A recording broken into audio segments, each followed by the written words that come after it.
Joy Show. Happy Black Friday. This is the Russ Joy Show. You figured that out because you're smart. It's also the name of the show. We are bright and early. I hit go live early this morning. There was no being late.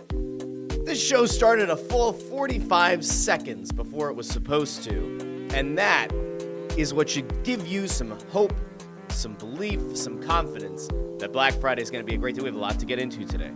We have some sports to get into. The Flyers are taking on the New York Rangers in a Black Friday matinee where, boy, oh boy, if you remember the last few years, that has not exactly gone well on home turf. We're going to get to that. We will preview one of the biggest, if not the biggest, Eagles game of the season this Sunday against the Baltimore Ravens. We'll touch on Thanksgiving, the triple header, the NFL triple header. But as the name of the episode and as the thumbnail indicates, we are also going off of the sports today because there are two things that I have to tell you about. I have to tell you about. And they have nothing to do with sports, but I will tell you about them. We'll get into those. I hope everybody's having a great Black Friday. I don't know how many of you are out actively shopping. I can't imagine that any of you right now who are in line somewhere in a store decided that like popping this on YouTube in your pocket is a great idea. But if you did, by all means, let me know, and thank you. But otherwise, a happy good morning to everybody. I almost got up. This morning I woke up at 5 o'clock flat, and I was like, maybe I'll go Black Friday shopping. I haven't done it in a while. It's been a few years. And then I reminded myself that, like, there are very few incentives to actually go into stores. Like, I checked the Target app, and I saw a bunch of really good deals, but it was online price only, which presumably means that the in-store price is even higher. And then I said, why am I going to get out of bed if I could just buy it online? And then I looked at a few things on Walmart, same thing. And I was like, all right, well, I guess there's no point. I looked at Best Buy because there's a certain gift that I would like to get for a certain somebody, which has already been spoiled. That's also in the thumbnail of the episode and also in the title. But there's a thing that I was going to get for my wife that I'm still going to get for her, but she figured it out, and it's very upsetting. Very, very. Not a great development this week.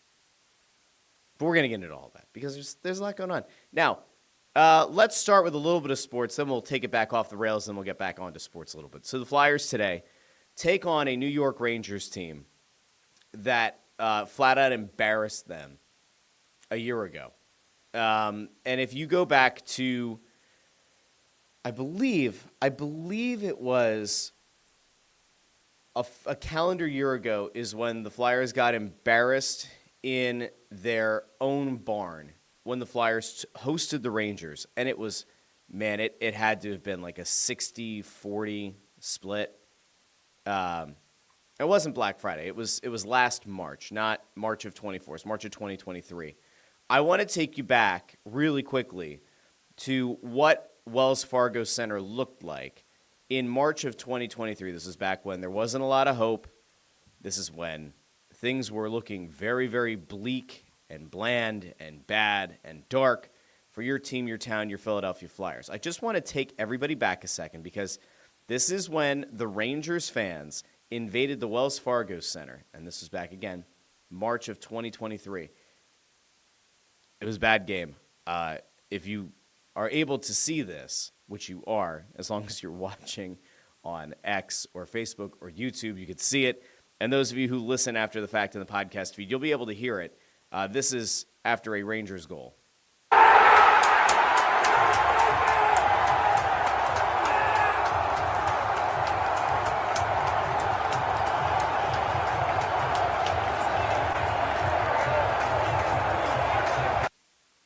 So that was March of 2023.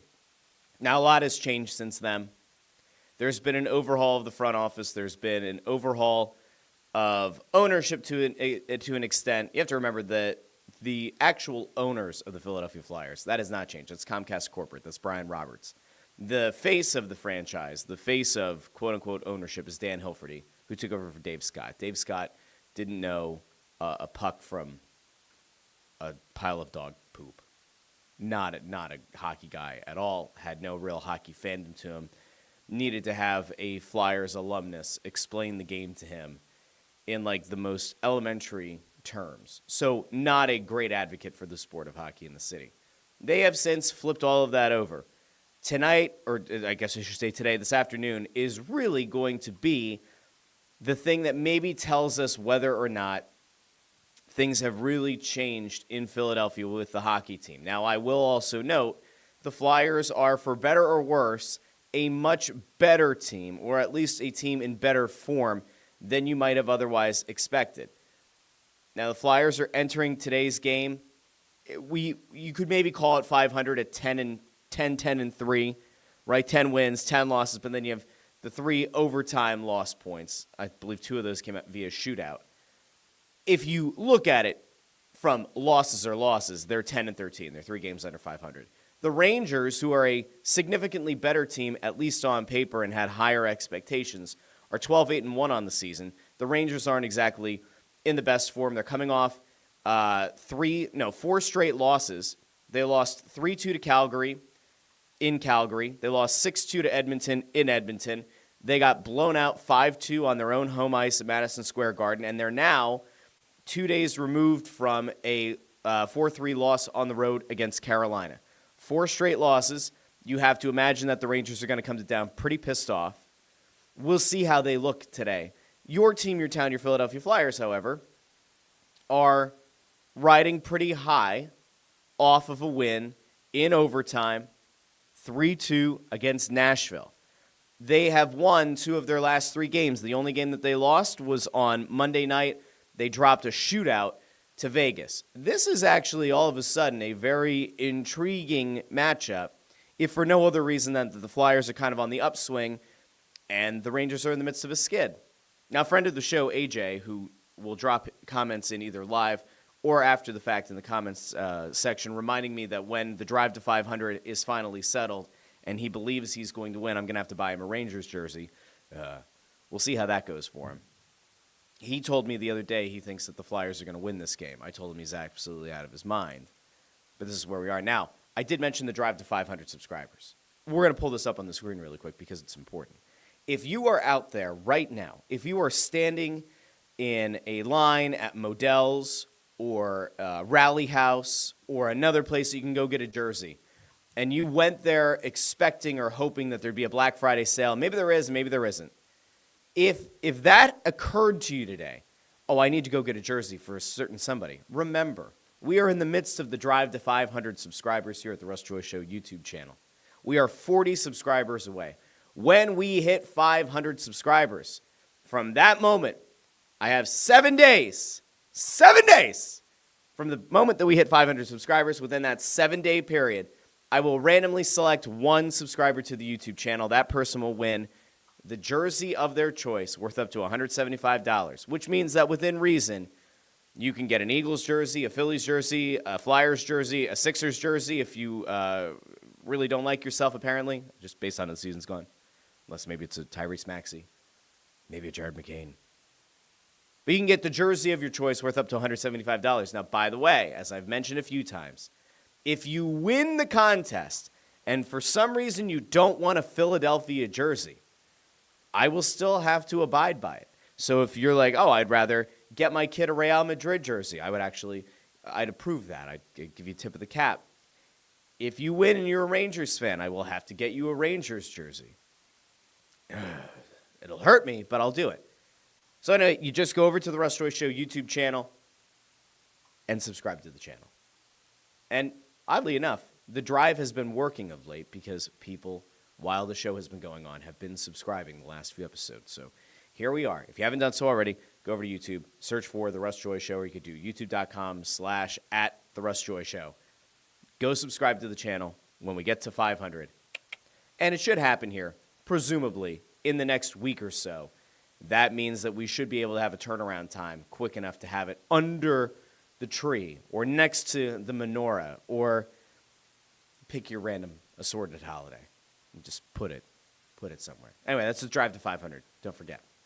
Now, on one hand, the Flyers are in the midst of a nice little renaissance here. They're in the midst of a nice little stretch where they took down a Blackhawks team that was absolutely brutal. They won that game in overtime. Mishkov had the game winner. They had a somewhat disappointing loss where they blew a lead to the Golden Knights. We talked about that on Tuesday.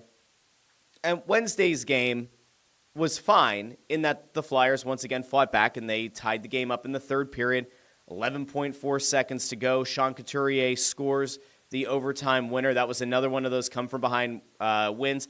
If you are a person who's being a realist about their talent level and about their ability to compete long-term, that's the worst kind of game you could have had because you were very close to picking up 0 points. And if the idea here is to finish with the fewest amount of points you can so that you put yourself in better position for the draft lottery, watching your team go from 0 to 2, not ideal. Watching your team go from potentially only having to pick up 1 and allowing Chicago to win 2 a couple games ago, also not ideal. Having to watch your team pick up another loser point in a game against Vegas, also not ideal. Things will come out in the wash. They will. And if you are an absolute tank enthusiast, which not even I can be, I think that it would be better for them long term to get an elite pick. If you look at Tankathon right now, which we'll do here because we're in a very share the screen friendly kind of mood this morning. This is what happens when I get up and everything's hunky-dory in the morning. All the kids, they knew to just leave Dad alone so we could get a show ready. Here's where we are right now. As of Black Friday morning, before any games have been played, the Flyers have the 10th fewest points in hockey. Is that ideal? No. But if you look at the spread, if you look at the disparity between San Jose, who's 7-13-5 on the season, and the Philadelphia Flyers, who are 10-10-3, you will notice there is only a gap of 4 points. So despite the fact that the Flyers just picked up 4 points in 3 games, here you are. Like, you are very much still in play at racing to the bottom and giving yourself the best chance of ending up with one of the top 2 picks via lottery, or at the very least, guaranteeing yourself the 3rd pick in the draft. And I say that because there are potential moves that could be made to make this Flyers team significantly worse, or at least to make this Flyers team younger, and to make this Flyers team one that maybe can't compete at the same level. Rasmus Ristolainen's name has been bantied about. Do I think they're going to trade Risto in the next 2 weeks? No. Do I think it's more likely that you see Rasmus Ristolainen traded around the deadline? I do, unless he gets hurt again, mysteriously, right before he gets dealt. That's a possibility. The rumors are out there that Scott Laughton is once again, for some ungodly known reason, a highly coveted player. The Flyers have spent 18 months fielding potential deal offers for Scott Laughton and have not yet traded him. Last year, after the trade deadline, Danny Briere came out publicly and said, we're not going to take market value for Scott Laughton. It needs to be above market value for a bottom 6 forward. Go figure. Could they move a Scott Laughton? Yes. Could they move a Scott Laughton earlier than expected? Like, could they move a Scott Laughton maybe before Christmas, before Chris Mahana Kwanzaa? They could. That might be in play. Could they move a Morgan Frost? One would have to think that it's a possibility, although now he's starting to rack up some points. There was a joke going around Twitter the other day. I wish I remember who it was. I'd pull it up and give him credit.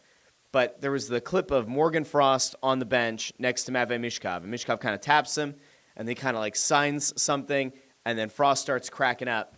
And like the person made the joke that it was like Michkov saying to Frost, like, I get you stay on team with points. I can't imagine that Morgan Frost is going to be here after the trade deadline. Weirder things have happened, but you have to assume that between Laughton, Michkov, Ristolainen, they could be available.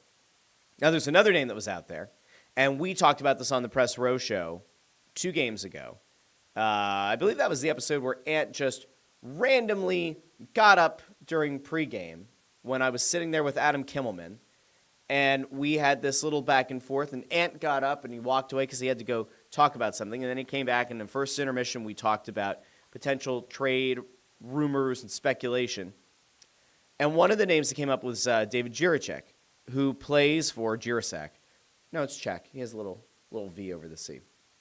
Jiricek, who plays for the Columbus Blue Jackets and is only 20 years old and is a really big defenseman and was 6th pick in his draft and is a guy that the Flyers could have potentially gone after.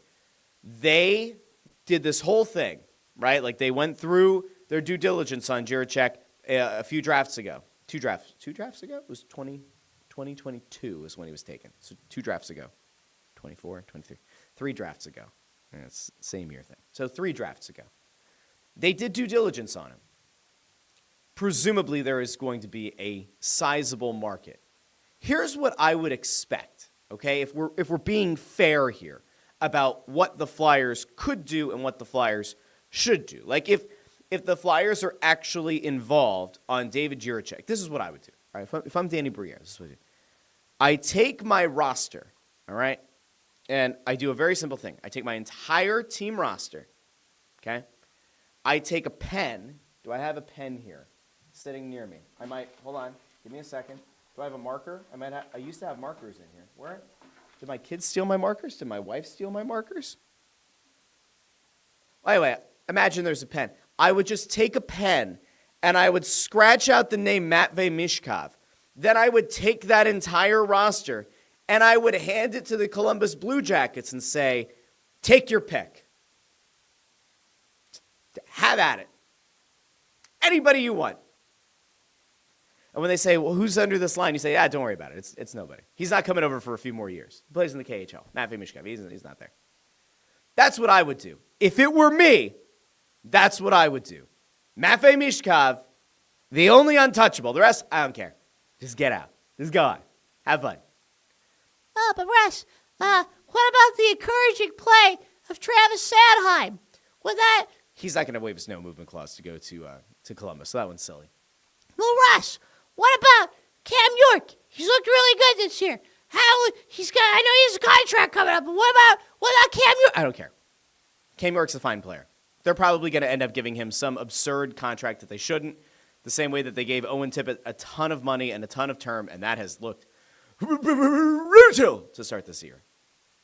They'll probably do the same with York, at which point we can imagine that the carriage is going to turn back into a pumpkin, which is also fitting because he's a ginger. But Russ, what about Travis Konechny? Flyers just gave him an 8-year contract. Nope, he can go 2. Anybody can go. I don't care. I do not care. Russ, what about Sean Couturier? Nobody's taking that contract. Not a single soul. Not happening. Here's what I would do. All right, if we're actually being honest, what could get a David Jiricek deal done? Do they want a Morgan Frost? Do they want a change of scenery, young enough center that you could maybe sell the idea that like it's just untapped potential, things aren't working with him in towards? Maybe. Do I think you'd have to trade a young defenseman? Could I see a scenario where you'd have to swap a Cam York? Could I see a scenario where they say, you know what, this Helge Grans guy, he's looked good so far, or an Emil Andre, along with another defenseman? I don't see a scenario where Columbus says, yes, we would like Rasmus Ristolainen. Even though Risto's playing the best hockey of his career, not just his Flyers career, Risto has officially moved into the best hockey of his entire career. It still doesn't do it. That's still, like, there's practically no chance that works. You're not trading Owen Tippett. Could have Tyson Forster. I just saw Landros put this here.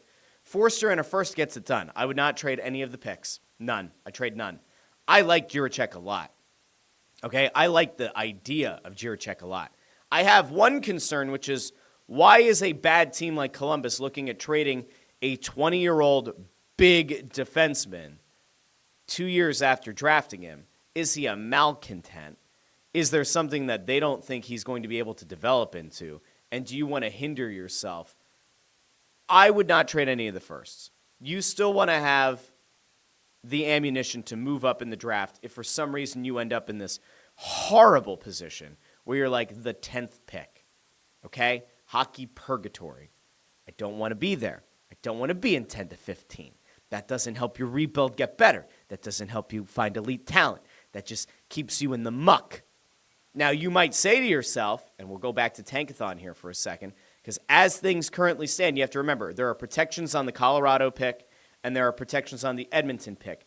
But as of right now, not only would the Flyers pick 10th in the draft, if the lottery were to go in order, right?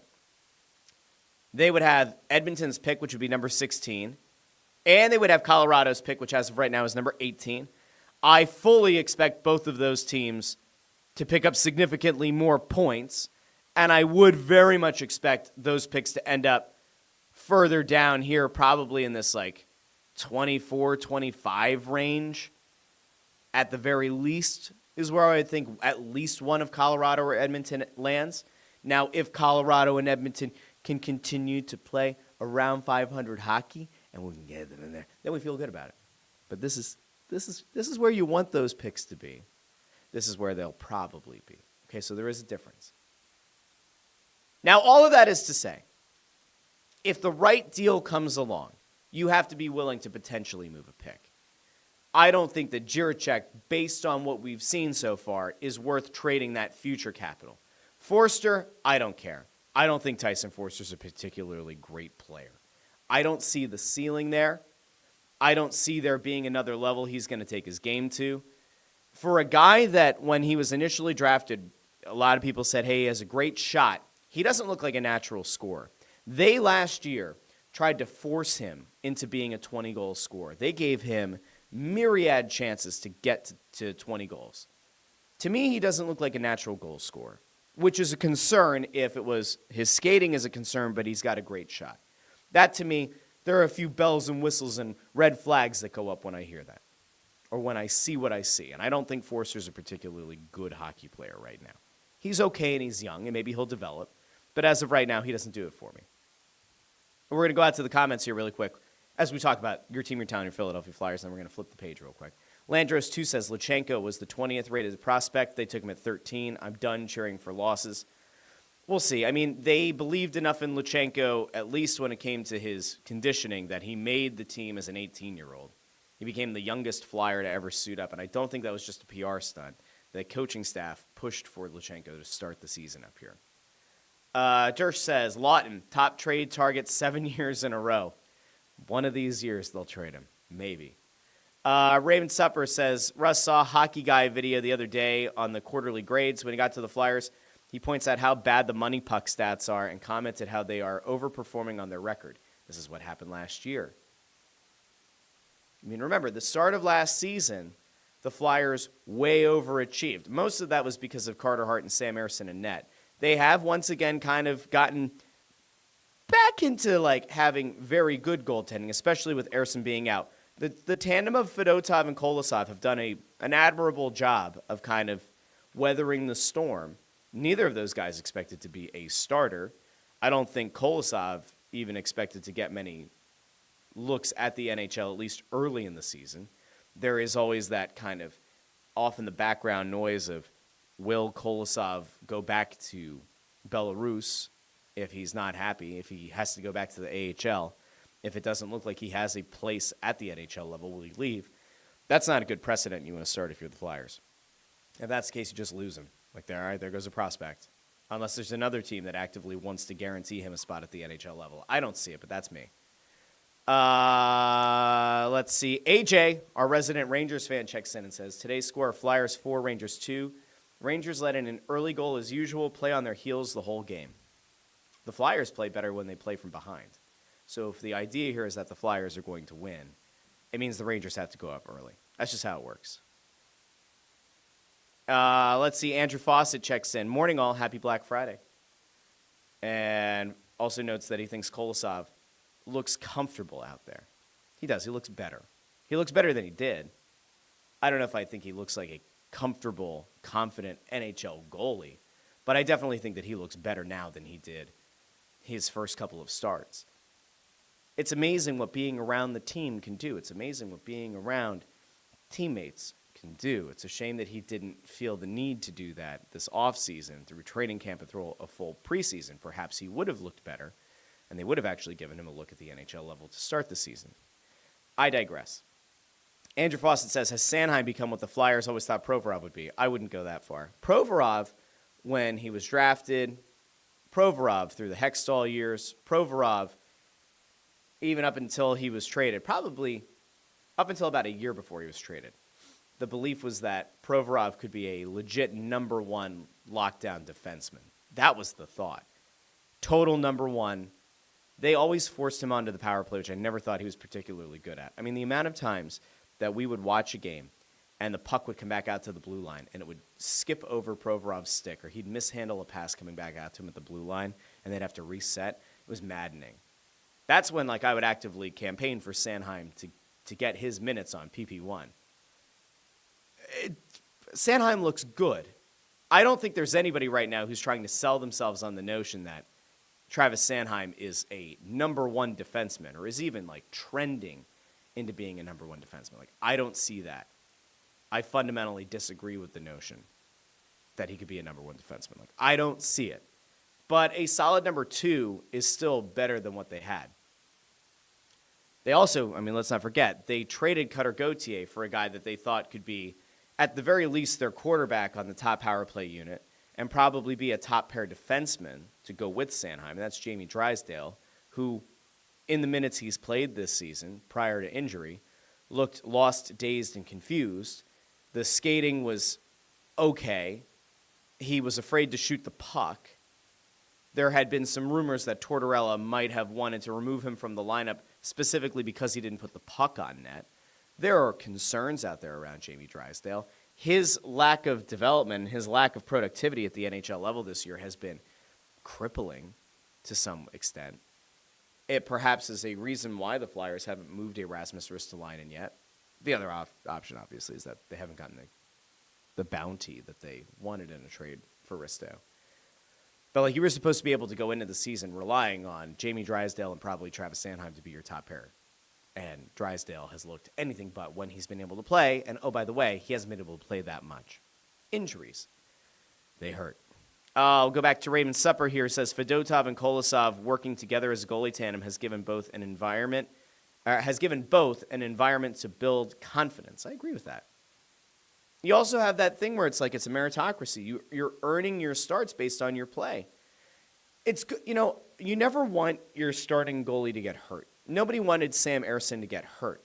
It has kind of been a blessing in disguise for the Flyers this season that they've been able to give both Fedotov and Kolosov enough starts and enough time around the team and enough practices that they do both look like much more confident players. And that matters. Anybody who tries to undersell the importance of confidence for a pro athlete has never spoken to or been around a pro athlete. It's vital. Even the best players in the world, if they lose their confidence, it doesn't matter how skilled they are, it doesn't matter how talented they are, it doesn't matter how they are relative to the other players at their position. If the confidence is gone, so too goes their talent. Lantros 2 says, Sanheim has shown more in the last year and a half than I ever thought he would. Color me wrong, but happy. Sanheim has looked really good. I think he's developing into a nice defenseman. That contract that Chuck Fletcher gave him was still insane. The no movement clause before he had ever played a game for John Tortorella was absolutely insane, unhinged, incomprehensible. And yet, there is a chance that Sanheim could ultimately play to a level where that looks like a good deal. Am I ready to plant my flag in the ground that Sanheim is a bona fide number one defenseman? No, I don't think he'll ever be. But as of right now, is he a solid top pair defenseman? He is. He's a really good number two. If nothing else, he's a really good number two. All right. We are going to get to the Eagles in a second. I've put a somewhat of a ban on talking about the basketball team because of how absolutely horrific they've been and how it hurts me. But I will note that the basketball team played on Wednesday night. They lost by 7 points in overtime at home, 122-115 to the Houston Rockets, a Rockets team that, by the way, also tried to race to the bottom for a few years, a Rockets team that all of a sudden is 8 games over 500, a Rockets team that looked in every way, shape, and form better than the team that plays in this city. I don't even know what to say about the basketball team anymore. It just makes me sad. It really does. And I'm supposed to believe that the hope, and I see people tweeting about it, is the great white hope. Cooper Flagg is supposed to be the guy who's going to come in here and turn their fortunes around. Oh, boy.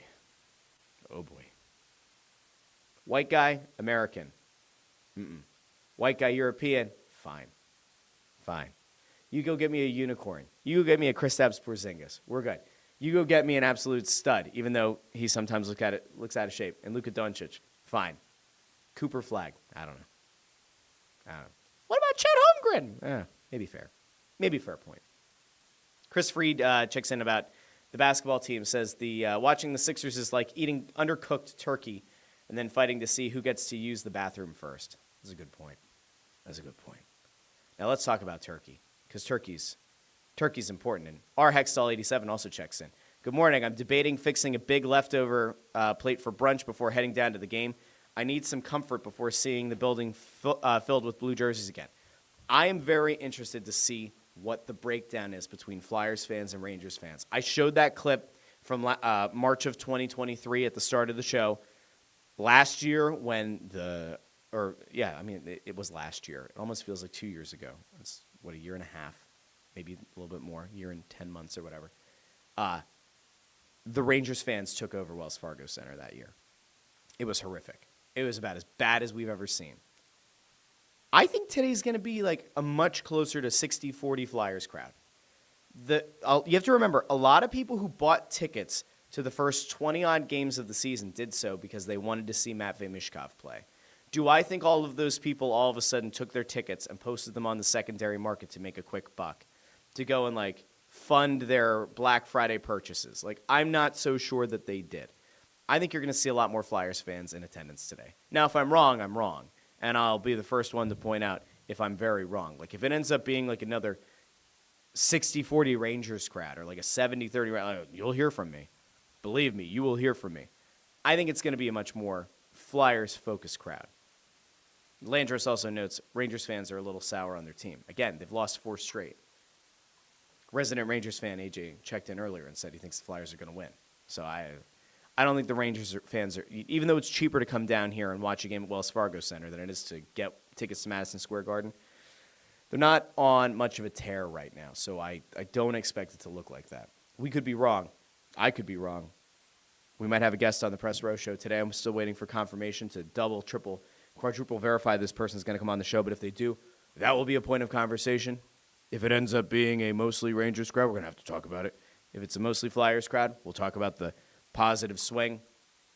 But we'll see. R Hextall 87 says 60-40 Flyers is still depressing. I disagree. This is where you get into the economics of getting tickets. While it would be disappointing to an extent, it also would be a playoff atmosphere on a Black Friday. And I, for one, like when rivalry games feel like playoff games. So I'm not afraid of a 60-40 split. I want it to feel like a playoff atmosphere. That's just me, but I'm kind of crazy. I root for a little bit of chaos. Now, a little bit ago, somebody was asking about Turkey, and I have to tell you, and you might have seen it. You probably saw it because it was on the thumbnail of the episode. But I'm gonna throw it up here on the screen quick. Not actually gonna throw up. I was doing that. But on the thumbnail of the episode, you saw on the left side the turkey. Now, I will tell you that some of the spices, obviously, they look like they clumped up there a little bit. But for the first time ever, I smoked a turkey on Thanksgiving. Now, we did a very important thing as a family, okay? It is very important that as a family, when you go year over year, if you are the host of Thanksgiving, which we have been for, I don't know, we have to be going on 11 years of hosting pretty much every major holiday. But Thanksgiving, I think this is like the 11th year we've hosted. Maybe it's the 10th, 9th. Somewhere between the 9th year and the 11th year that we've hosted Thanksgiving. Every year, we have this like very simple principle. I didn't actually know about it. My wife informed me about it the other day. The principle is as follows. Every year, if you're going to make a change to the menu, one thing comes off, one thing goes on. Whatever maybe didn't work as well the year before comes off. Now, as our family could attest, the food that is made in this house is very good. So it's not a matter of like, oh, that was just a bad side dish we're dropping. It's like, it's an actual process. It kind of hurts to have to drop and leave some of these things off the menu. But what I will tell you is that this Thanksgiving was probably the most successful one we've ever had. And a big part of that was because, I kind of went a little bit rogue this year. And I said, I really want to make a turkey on the Big Green Egg. I got this thing in the summer on Facebook Marketplace. I felt really great about it. And I was like, you know what? This is going to be the year. I'm going to smoke a turkey. But my wife makes an excellent roasted turkey. Use the Bell's seasoning. Very nice, traditional turkey. And every year people say, this is a great turkey. It's the best turkey I've ever had. It's very juicy. It's fantastic. It's great. So this is like a thing that has been very well known. My wife makes this killer turkey. I decided I wanted to smoke a turkey, but we were going to both do one. So I had my turkey on the big green egg smoking. My wife had hers roasting in the oven as per usual. Now, when I show you, I think I put the pictures on Twitter on Thanksgiving. Now, when I show you the turkeys, please keep in mind, they were spatchcocked. You cut the spine out. You flatten the bird out. You flatten the bird because it makes the cooking a lot more even. And then, obviously, it makes a juicier, tastier turkey. Now, we're going to go over here to the turkeys really quick. Here's what the turkeys look like. Now, again, they don't look like your traditional turkey where you, like, stuff the cavern with the stuffing, right? The backbones are broken out. But as you can see, the one on the left is the smoked turkey. You can see the nice pink smoke effect there. The wings, sensational. The turkey on the right side, that's the traditional. That was the roasted turkey. They were fantastic. Here's the problem. The comments, the applause, it went to the smoked turkey. Now, my wife says she's not upset, and I believe her. She's not. She has no ego. But I said to her, I was like, I feel bad because nobody's talking about your turkey, and it's a fantastic traditional turkey, but everybody's talking about the smoked turkey. And she's like, it doesn't matter. She's like, it really is okay. She's like, your smoked turkey was fantastic. I think we're just going to do yours next year. And I'm like, we're not doing that. I need a second green egg. If we're going to, do 2 smoked turkeys, I got room for 2 I do have the 2-tier system. I actually might be able to smoke 2 turkeys. It doesn't matter. I was like, no, we're going to do this again next year. Traditional and a smoked. Guys, when I tell you that the smoked turkey was like next level, this isn't to be braggadocious. It was incredible. Like, it was unreal. It was the first time that I had a turkey on Thanksgiving that I didn't want to put gravy on. I put gravy on my wife's turkey. It doesn't need it. Her turkey was nice and juicy and sensational. But I like to throw the gravy over that and the mashed potatoes and corn and the stuffing. But the smoked turkey, we almost had I think my mother-in-law did this. The first time she went up, she did the smoked turkey. I had some coleslaw. There was coleslaw. And my wife decided that this year she was going to, I forget what we dropped from the menu, but she did the mac and cheese. You may have seen Teeny I think Teeny was on Next Level Chef, not Master Chef. There was like the thing going around a few months ago. She's a very skinny white girl, and she's making this incredible looking mac and cheese. And Black Twitter, somebody on Black Twitter got very upset. I can say that because I went through my trials and tribulations with the Gene Simmons, Jalen Hurts tweet, right? Somebody found this video, and she was very upset, and she was very triggered by the fact that this white girl was making this mac and cheese. Unbeknownst to her, Teeny's fiance husband is black, and a lot of people ride with Teeny. And they're like, this is not cultural appropriation. She's legit. We live and die with Teeny. Anyway, my wife made the mac and cheese. 1.5 pounds of cavatappi pasta, 4 pounds of cheese. Life-changing. I'll show you a picture in a second. So my mother-in-law goes, so she gets mac and cheese, coleslaw, smoked turkey, goes back, second plate, goes traditional. I just put it all on the same plate. I didn't care. Just stack it up. Stack it high. We're good. Okay? It was incredible. It was a great Thanksgiving. Let me see. I think I've never tried to share a picture from here before. Let's see if I can share. I want to show you guys what the spread looked like because this was pretty intense. All right, let's see. Can I share from I think I can. All right, here we go. So this was hold on. All right, here we go. This was the spread at the Joy household. So yeah, let's see. Oh, good, the mouse shows up. So my in-laws brought a nice antipasto. So you had your meats and your cheeses, the mash, the corn. You gotta have corn. At least in the Joy house, we do the corn, butter, salt, pepper. You have the sweet potato mash with the marshmallow, the green bean casserole with the crispy onions on top. This was the mac and cheese, life-changing. My sister made these. These are the Brussels sprouts, some goat cheese, and cranberries. It was a different take on it. It was a delightful addition. We had the stuffing over here using pan drippings, the cauliflower casserole.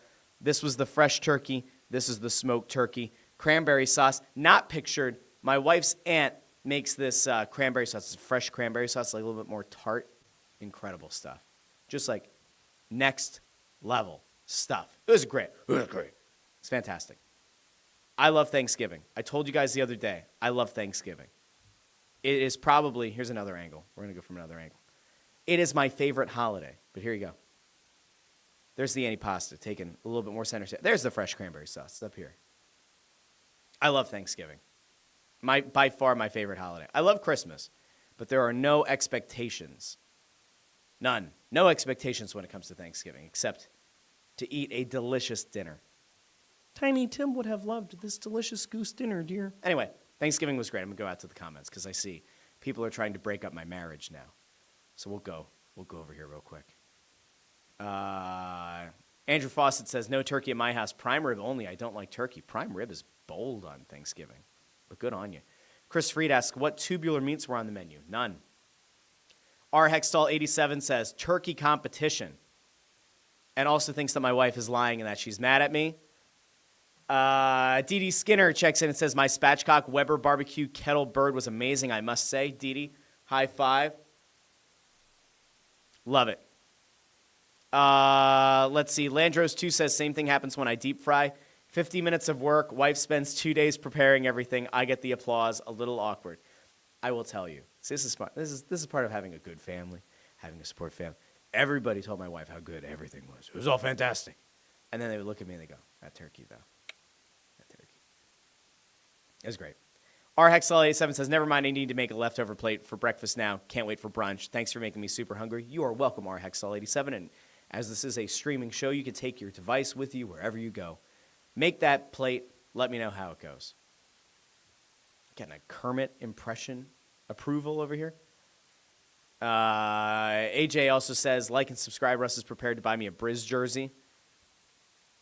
Oh, and Dee Dee with the fresh cranberry sauce for vanilla ice cream. That's a good idea. Very good idea. All right. We're going to get to one other thing that was in the thumbnail. I mentioned my wife, who I love and I cherish very much. My wife spoiled her own Christmas present the other day. Now, I said at the onset of this show, way back when, it was in the summer, I said most of the time we're going to talk about sports, but sometimes we're going to have, Bill Simmons has, I think it's called, he has Parent Corner on the Ringer Podcast Network. There are times where you're going to learn a little bit more about me than you need to. This is one of those times. I spent weeks, if not months, researching. Now, I'm crazy. When there's something that I want to buy, whether it's for myself or for somebody else, I spend way too much time researching it. It's like, it's a big character flaw. I'm not happy to just like say, you know what, I'm going to get whatever this thing is, and we're just going to roll with it and we'll figure it out. It's not enough for me to just be like, oh, I'm going to go buy something that's tech-based at Best Buy. I'm going to look at the reviews really quick. It looks like for the most part they're good. Great. Going to buy it. No. I'm psychotic. I read almost every review.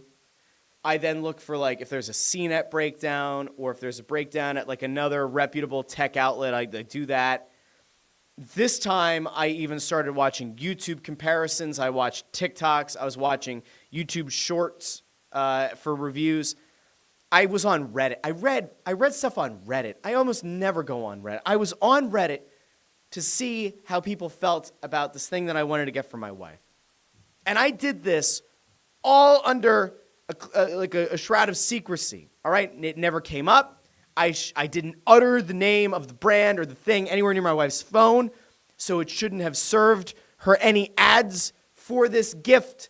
I was very proud of it, and I knew she was going to love it. I knew it. 100%. I knew she was going to love it. It's just, it's expensive. But I was like, I'm going to do it. This is going to be the year. I'm going to do it. So Skylight has the they have the frames. Skylight frames, you can send your pictures to it. They should sponsor the show. Maybe I'll reach out to them. And they have these calendars, and the calendars is a touch screen, and they have their own app, and you can kind of like split everything out, color coding, and like it's an easier way to see like who has what on a given day. And when you have 4 kids, your Google Calendar kind of looks like a total mess. And if you have work calendars, like it's just hard. They have all kinds of features. You could like send PDFs to the thing, and it reads it, and then it pops it onto the calendar. It might be a kid working in Malaysia who's doing it, but I don't know. They say it's artificial intelligence, so I'm going to believe them and hope that they're a good company. But who knows? Anyway, I'm excited about this gift. Okay. 2 nights ago, I sit down on the couch. My wife and I are going to watch our nightly show, right? She looks at me and she goes, "Hey, so I was at work, and I saw this thing on, like it was on an ad, and I started looking at it." She's like, "It's this thing called Skylight Calendar," and I immediately die on the inside. Like, guys, when I tell you that I have spent weeks, if not months, researching this, not mentioning it, like I am a total believer that if you say cat food next to your phone too many times, despite the fact that I don't have a cat, I'll start to get served ads for cat food. We all know how this works. It's not just like confirmation bias. It's legit. Somebody, these apps, they listen, okay? It's uncomfortable, but it's a reality, okay? I have not said skylight. Not even a skylight in the ceiling. None of it. She says to me, "Skylight Calendar." So I start to die on the inside because I'm like, oh my God, she's going to see it. Now, I did get the read that she likes the idea a lot. And then she mentions that they have this big one. And I'm like, so what do? Do I play it cool? Do I say, "Way to ruin Christmas, dummy"? What do I do? Well, I get up and I start going, "Oh, yeah, yeah. I'm like Mickey Mouse. Hot boy, yep, sure can. Yep, you can add calendars to that. Oh, yeah. Magic PDF reader, yep, hot boy, you can, yep, you can put photos on it. You can put photos on it, right, Goof? Of course, yes, you can. So I can't play it cool. I'm just going, yep, I'm like, I'm gonna go upstairs real quick, and I come down with double stuffed Oreos that I began to just kind of, not stress eat, but I was like, ugh. And then she figures out, she looks at me, she goes, "I just ruined Christmas, didn't I?" And I was like, I might have ruined Christmas. You might have this time, yeah. So then she felt bad. And then over the course of like the next hour or two, she went from like feeling bad that she quote unquote ruined Christmas to then it flipped back on me. Why couldn't you just play it cool? Why couldn't you just walk out of the room? You didn't have to walk and go, whoop. And so I think she might be right. I have not yet fully entertained the idea here that I blew it myself by not just playing it cool. But on a positive note, now I know that she likes the thing. She's very interested in it. It's going to be a very Merry Christmas. But the surprise that I had of, mounting the calendar on the wall, running the wire discreetly and all that, I just... So did my wife ruin Christmas for herself? Maybe. Did I contribute to it? Maybe. Will she ultimately get something that's going to make her very happy? Indeed. Andrew Fawcett feels my pain. Says the same thing happened the other night to me. I ordered a sweater for my girlfriend from a specific company. She then mentions the company and tells me how much she loves it. I played it cool. Andrew Fawcett and I, very different. Oh, and he goes, then I showed her the wrap I bought my mom. I don't know what that means. Was that from the same company? Oh, Andrew's like playing it cool, and it's like, oh, yeah, I saw that company. I bought my mom a wrap there. All right, Andrew. It's a bold strategy, but okay. So Andrew and I are in a similar place, but he played it cool. I did not. So that is the spoiled surprise that I alluded to in the thumbnail of the episode and also in the title. I probably blew it. Was that karmic payoff or karmic payback? Like me feeling bummed out that she found the Christmas gift. Is that karmic payback for me making this incredible smoked turkey? I don't know. Maybe. Maybe not. So you've now gotten a little bit of a lens into my life. For better or worse, whether you wanted to or not. Let's get to the last thing on the docket today, which of course is the Eagles. The Eagles have a massive game on Sunday. We are, by the way, though, in the midst, in case you somehow missed this, which you might have, there is an NFL game today. There's a Black Friday game. And I'll go over here to AJ real quick. And to Andrew, who note that the Grief Oreos gave it away. Double Grief Oreos. We have a Black Friday game today in the NFL. I mean, I was talking about hockey for a while here, but Raiders Chiefs is at 3 o'clock Eastern. There are no NFL games on Saturday, but then you're back at it on Sunday. The triple header on Thanksgiving, I wouldn't say it was the greatest triple header in the history of Thanksgiving, but I'd say that it lived up to the hype in some ways. Chicago has a very competitive game against Detroit, and after many, many years of us watching Detroit and laughing as they vomited all over themselves, the Lions do get some kind of karmic payoff because Chicago, with 35 seconds left in the game, they're driving. They get at least one call to go their way. They seemingly forget that they have a timeout. They run the clock down to 7 seconds left before they snap the ball. And they chuck the ball downfield sort of towards the end zone. The ball comes up short. There's no opportunity to kick a field goal. I have to imagine they forgot they had a timeout. Or they meant to snap the ball with 12 seconds left, give themselves 3 seconds to kick the field goal, and at least that way you're forcing overtime and you're not giving Detroit the almost unlikely possibility that you could either recover the kickoff and go back for a touchdown, or that potentially you could give Jared Goff's arm, which I don't think is incredibly strong anyway, the chance to chuck a huge Hail Mary. I don't know what happened at the end of that game, but if it's me, you've got to fire somebody after that kind of clock mismanagement. That was brutal. That was maybe the worst ending of a game I have ever seen. Maybe ever. Horrific. Andrew calls it Andy Reid clock management. No, as bad as Andy Reid was at managing the clock, I think he at least knew when he had a timeout. That was horrific. The Dallas-New York game, I was in and out watching it. Would it have been nice to watch the Giants win? It would have been. It would have been funny. The Cowboys aren't coming back. It was funny. Terry Bradshaw was saying during pregame that if the Cowboys win their next 3 games, including yesterday, that they'd be 500 and they'd have a chance at making the playoffs and maybe get Dak Prescott back. I'm like, this is just unhinged. Packers-Dolphins, which I was really holding up as being an impressive potential game, could have been a slugfest, could have been a game that goes down to the final possession. Miami, if it's not 75 degrees in a 1 p.m. game, they ain't showing up to play. Lose by double digits. It was a fine enough game. It wasn't a particularly great one. I ended up going to bed at halftime. I'll be honest. I didn't stay up to watch the second half. I didn't feel so moved by the spirit. Because at that point, it was 24-3 at the end of the first half. Gross. Nasty. Didn't like it. Now we get to this Sunday. The Eagles and the Ravens have a late afternoon showdown in what some would consider a potential Super Bowl preview. We talked about this on Tuesday. There are a lot of things that you want to kind of keep an eye on in this game. Most notably for me, it's not how the offense performs. I fully expect that Saquon Barkley should eat. I expect Derrick Henry is going to eat on the other side as well. They've been probably the 2 best running backs in the sport. In the sport this year. They both make Jerry Jones an idiot for not pursuing either or getting a deal done with either. Okay? This game really could come down to whether or not the Eagles' defense is once again able to hold the opposition to 24 or fewer points. Because if for no other reason, we should be able to expect that the Eagles can go in and put up at least 20 points on the Ravens. We should be able to assume that they can continue to score in that 24, 27, even 30-point range. And the reason that I'm feeling pretty confident about it is because the Ravens defense has allowed some crooked numbers this season. I'm gonna walk you through at least the last few weeks to just give you some context.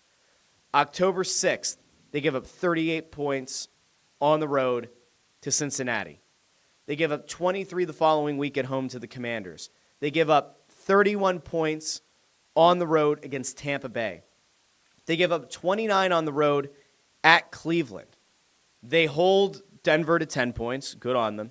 They allow another 30-plus point game, 34 points at home to Cincinnati. They give up 18 on the road against the Steelers team in that really weird AFC North clash a couple weeks ago. And they gave up 23 points on the road last week against the Chargers. I think that there is a possibility here. You could see the Eagles put up a slightly crooked number. Like if Cincinnati's able to go up and put up an average of 36 points across 2 games against this defense, I would think that as long as everybody's healthy, which as of right now I believe they are, this Eagles team should be able to put up 30, 35 points. And that's even with the game being in Baltimore. The real key is, what does the Eagles defense do? With now this glaring lack of pass rush on the outside from Brandon Graham, does someone step up? Do we see a big game out of Josh Sweat? Who ultimately fills that big hole that number 55 leaves on this defense after a torn tricep? That, to me, is the story of the game. Nothing else matters. What does the Eagles defense look like against Lamar Jackson and a Baltimore Ravens team that very likely could end up representing or get close to representing the AFC in the Super Bowl? It's not inconceivable that they could end up in an AFC championship game against, I don't know, maybe the Chiefs. By the way, after that game, you have 49ers versus Bills on Sunday Night Football in a game that, again, I sort of expected the NFL to try to flex out because I think that the Eagles-Ravens game is going to be a better matchup. San Fran is under 500. They got blown out last week by 28 points. They're in the midst of a 2-game losing streak. Can San Francisco pull the nose up on it and maybe get themselves back into the race in the NFC West? Yeah. They're only a game behind Seattle and a game behind Arizona. Like, anything is possible. Do I think that San Francisco right now represents the same kind of threat that we all expected them to going into the season? Absolutely not. Buffalo has looked really good this year. 9-2 entering Sunday. You would kind of imagine that, like, accounting for the fact that the game's being played in Buffalo, who knows? Will it snow? Will it not? San Francisco's going cross-country, primetime game. I would expect Buffalo to win this one. If they don't, the NFC gets a little bit more interesting. A 500 49ers team entering the final stretch of the season with a chance to win the NFC West, that does make the calculus a little bit more interesting in this conference. We'll see what happens. My friends, it is time to go, though. It's almost 9:30. I've got things to do. I have to get everything prepared for the Press Row show. I'm still waiting on confirmation that a special guest is going to be joining us on pregame. Keep your eyes peeled to the Snow the Goalie thread. And Snow the Goalie on Twitter and Facebook and everything. We'll make the announcement if it happens. If the guest is going to be coming on, they'll appear on the thumbnail. I specifically have not yet set up the stream because of that. But I am going to have to leave the house here soon because I'm sure traffic's going to build up. I got to get my keister down there in time to get everything set up and ready for the Press Row show. So if you're going to be down there today, remember you go to section 121 through the glass doors. You tell me you're going up to the sports book. Sometimes if you tell them Snow the Goalie, they'll let you up, and sometimes they won't. I don't know why. We have to have a conversation with the operations staff at the building. But you go over to section 121 through the glass doors. You go all the way up. We're right there by the organ. Come say hey to me, Ant, and Bundy. I hope that all of you who are hockey fans who are going to watch Flyers, Rangers, I hope you enjoy the game. Let's keep an eye out for whether or not the Rangers fans invade Wells Fargo Center or not. I think, like I said, I think it's going to be closer to like a 60-40 Flyers split. We'll see how it goes. We will see how Sunday goes between the Eagles and Ravens. Keep your eyes peeled. I mentioned earlier in the week there's a chance that the days of this show might change. I have to tell you that especially when there is a game like Eagles-Ravens, and I look at it and I say, do I want to wait until Tuesday to break the game down? The answer is a resounding no. So we might do a special Monday episode. I might end up changing from Tuesday, Friday to Monday, Wednesday, Friday. I'm not sure yet. I feel like we've had enough now that there's been to talk about. And instead of giving you guys hour-long episodes twice a week, maybe we look at doing like a 35, 40-minute episode, 3 times a week. You can let me know in the comments section. Let me know in the live chat. You can let me know in the comments section after the fact because YouTube smiles at videos that get comments after the fact as well. I will remind you that if you missed it earlier, the drive to 500 subscribers, we're almost there. I think we're 40 subscribers away from 500, and when we hit 500, I will randomly select a subscriber to the YouTube channel to win a jersey of their choice worth up to $175. So if you have not yet subscribed, now is the time. And then obviously, keep in mind that if you need to get a jersey for somebody this holiday season, free sounds pretty darn good to me. And maybe it will to you as well. I'll talk to all of you early next week. Keep your eyes peeled on the YouTube channel and on social media. And maybe I'll talk to some of you today on the Press Row Show. But until then, I'm Russ Joy. This has been the Russ Joy Show. Have a great rest of your weekend, everybody. And if you go Black Friday shopping, stay safe out there. Talk to all of you very, very soon.